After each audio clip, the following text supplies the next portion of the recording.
Regresamos acá en la 11 para hablar de los casos criminales que impactaron el país y sus 11 claves, siempre con el abogado y criminólogo Diego Cobo. Aplauso para don Diego. ¿Cómo está, Rodrigo? Bueno, cada caso en realidad se supera al otro, pero hoy día vamos a hablar de una situación muy dramática, porque es poco frecuente encontrar situaciones donde una madre termine haciéndole un daño irreparable a sus propios hijos, porque hablamos del caso de Yanet Hernández, la madre de los hermanos Rojo. Un caso emblemático, pero desde la criminalidad. Sí. Como decía la invitada anterior, nuestra amiga psicóloga, La Débora Pastén. la doña Débora, que la risa nunca falte. Sí. O sea, un aburrimiento se acepta, un error se acepta, digo, por un error se acepta, pero un aburrimiento jamás.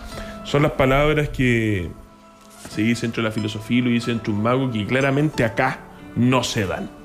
Aquí no se dan porque la situación es en la conducta, como siempre decimos, y el amor incondicional de una madre, ¿no es cierto? El amor incondicional de una madre de proteger ultranza siempre a sus hijos. Uno siempre intenta buscar móviles, buscar móviles de por qué hizo esto, por qué pasa esto, qué fue el dinero, fue el poder, qué fue lo que pasó. Y la verdad que nada de eso ocurrió, y por eso vamos a hablar del caso de Yanet Hernández, de la mujer que mató a uno de sus hijos y al otro lo dejó muerto en vida. Exactamente, porque su intención era dar muerte a los dos. Los dos, sí. Sí. Bueno, primer punto entonces, el caso de Yanet Hernández, el ataque detrás de las puertas cerradas. Ella vivía, entiendo, en Puente Alto, ¿no? Sí, en Puente Alto, una madre modelo, una amenaza oculta ante los ojos de su vecindad en una villa Puente Alto, una madre abnegada, dueña de casa, sí, como el 99.9 las mujeres chilenas, que hacen un excelente doble y triple trabajo, saludo para ellas, y un padre artista. Claro. Y eso es lo que detona todo. Que entiendo que la imagen pública era que se llevaban muy bien. Criminológicamente siempre mantienen una facha estupenda ante la sociedad, ante los demás, no tienen ningún problema. Se decía que eran excelentes vecinos, excelente familia, pero al parecer adentro estaba todo corroído. Por supuesto, vamos al segundo punto entonces, porque ya tenemos también una dinámica familiar y un infierno interno. ¿A qué se debe esto, querido Diego? Esto se debe porque finalmente, externamente, no había ningún problema, pero claro, internamente había un infierno, había una violencia intrafamiliar.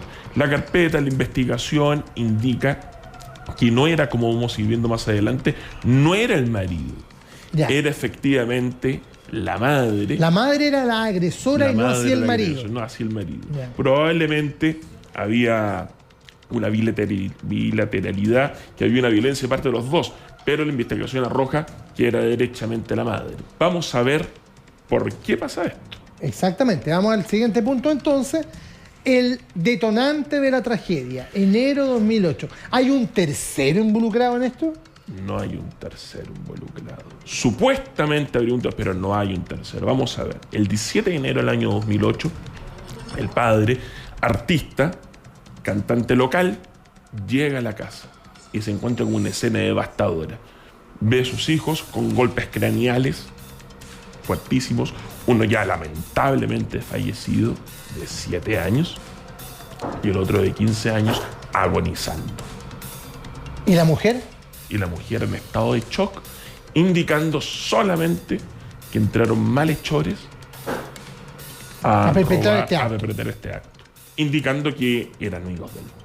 Ahora, entiendo que esa primera teoría, que es la que se conoce, rápidamente va a caer. Vamos al siguiente punto porque no logra sostenerse. La estrategia de defensa y las contradicciones. Porque al final lo que hace caer el velo de la mentira precisamente son las paradojas en las que caen. Las paradojas en las que caen. En primer lugar, la ciencia forense determinó que fue un martillo, un objeto contundente.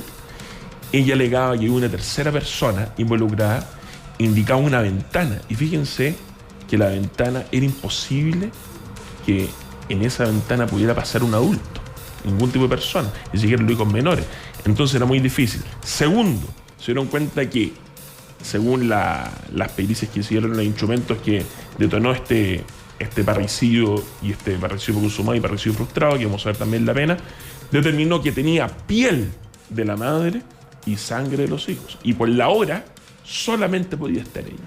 Bueno, o sea, y acá hablamos, cuando hablamos de las pericias forenses, sí, estas transferencias de material orgánico están muy documentadas.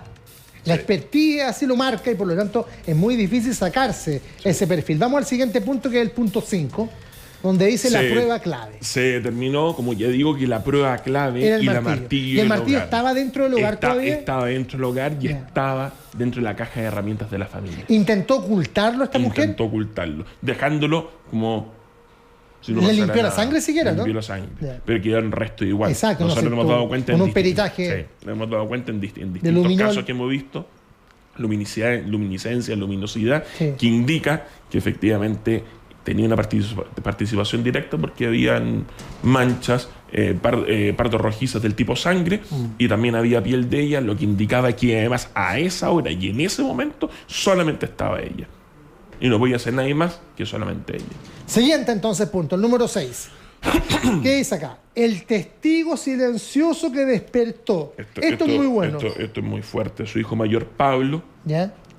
Que... Bueno, la idea de ella era darle muerte a los dos. A los dos. Todavía no nos adentramos en las razones. En las razones. ¿Cierto? Pero en el fondo la jugada no resultó en buena hora para ella, porque su hijo no falleció. Uno de ellos no falleció. Su hijo mayor, en ese entonces de 15 años, pero quedó con severo daño neuronal. Sí, eso es verdad. Entonces, despertó milagrosamente, estaba en estado de coma, despierta milagrosamente. Si bien es cierto, no podía hablar, los investigadores, los forenses, intentaron comunicarse con él a través del lenguaje de señas, otros mecanismos, etc.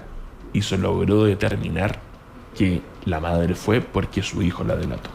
Claro, es brutal esto. Me imagino el drama interno más allá de las lesiones que lo van a acompañar toda la vida, de ver cómo tu madre te quiso matar. El testimonio de una víctima desarma cualquier coartada, y en este caso de la madre. Vamos con la siguiente. Vamos a la siguiente. Pero el anterior, personalmente, para terminar, el testigo silencioso fue lo que se podría decir cortó el queque. Para que entienda, porque la gente, el país está dividido.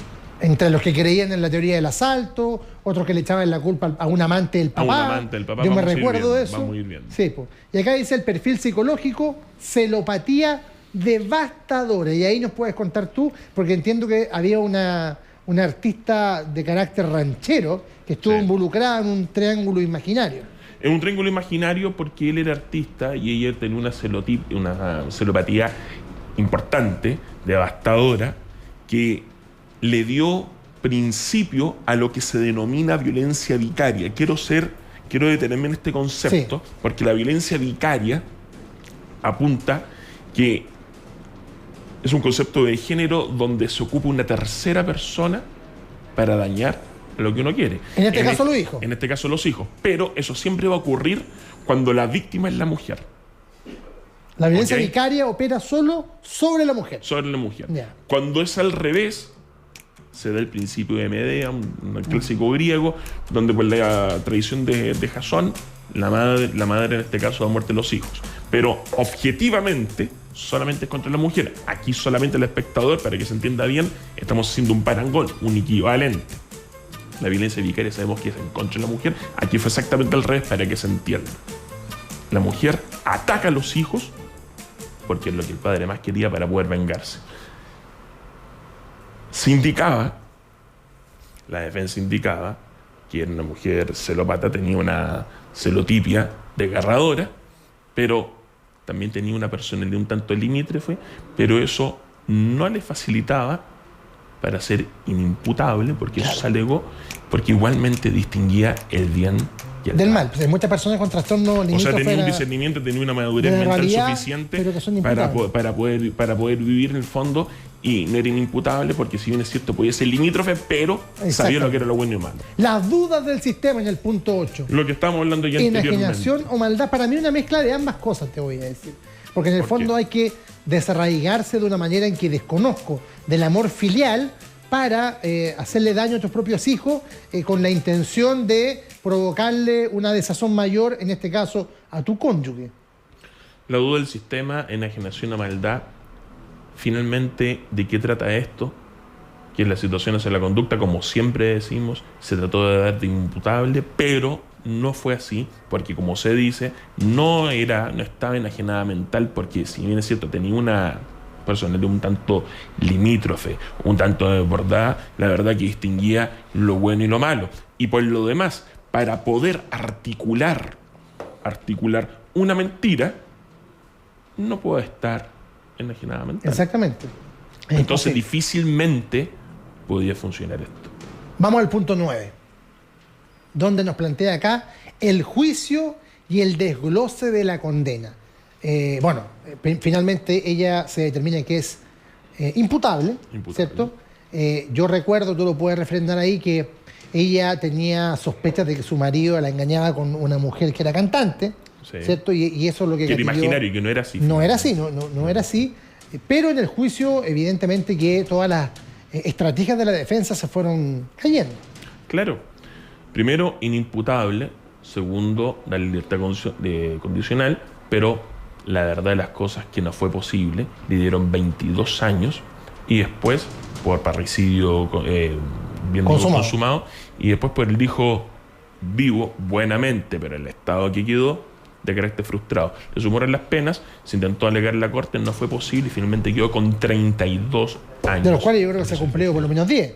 Por lo menos 10. Sí, claro. Han intentado, y eso ya viene el próximo punto, pero igual lo decimos acá, han intentado la defensa pedir por todos los medios alguna, más que solución, alguna libertad condicional, algún tipo de beneficio. Algún tipo de beneficio, pero la verdad que no es así, porque no hay un reconocimiento de parte de ella y ella sigue insistiendo que no fue. Que no fue.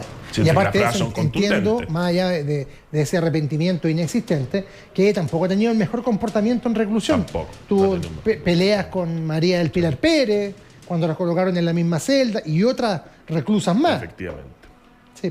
Entonces la verdad de las cosas es que con esos antecedentes difícilmente, y por lo demás, todo lo que generó niños de 7 y 15 años, imagínate. No, entiendo que el hijo que le queda vivo, más su exmarido, no guardan ningún tipo de relación ni contacto con ella. Para nada. No la van a visitar. Para nada. Y dudo que alguien lo visite, sí, por lo demás. Bueno, la amada puede ser no, su hermana. Claro. Sí, pero bueno. Aquí ya hablamos la cárcel, rechazo los beneficios. Vamos con la siguiente. El legado, la tragedia que rompió el mito materno, y es cierto, es una excepción. Lo que hizo Janet Cifuentes son situaciones excepcionales, porque el vínculo que une una madre de su hijo es muy fuerte. Entonces, cuesta encontrar personas que estén dispuestas a romper ese lazo. Este mito, dice el título, por esta condición sine qua non, que la madre ultranza, pese lo que pese, y fuese lo que fuese, va a defender a su hijo. Es más, hay ciertas hipótesis del Código Penal chileno donde el hijo se esconde, como se dice, en la falda de la madre, o la madre lo encubre, bajo ciertas circunstancias no sería delito. O sea, se demuestra por la ley que la protección irrestricta de la madre es a todo evento. Aquí se rompe. Y de manera dramática. ¿Por qué se rompe? El espectador lo verá, pero ¿por qué se rompe? Por una celopatía descontrolada. No aceptaba que su marido fuera artista, no aceptaba que saliera y que compartiera con otra mujer. Que por lo demás no está comprobado y era imaginario. Y de ser así, tampoco justifica. No, porque nada justifica esto, para nada. Inicia tu camino propio, pero bueno, son los casos que han impactado al mundo y a Chile en su historia policial. Aplausos para don Diego Cobo. Acá está su tarjeta, Diego Cobo, abogado azul profundo, criminólogo, magíster en Derecho Penal de la Unión Europea, y su correo abogadoco@gmail.com. Don Diego, nos vemos el próximo lunes. Nos vemos el próximo lunes. Por supuesto que sí. Y nosotros nos vamos a la pausa y ya volvemos con sorpresa musical acá en Lance. Oye, habla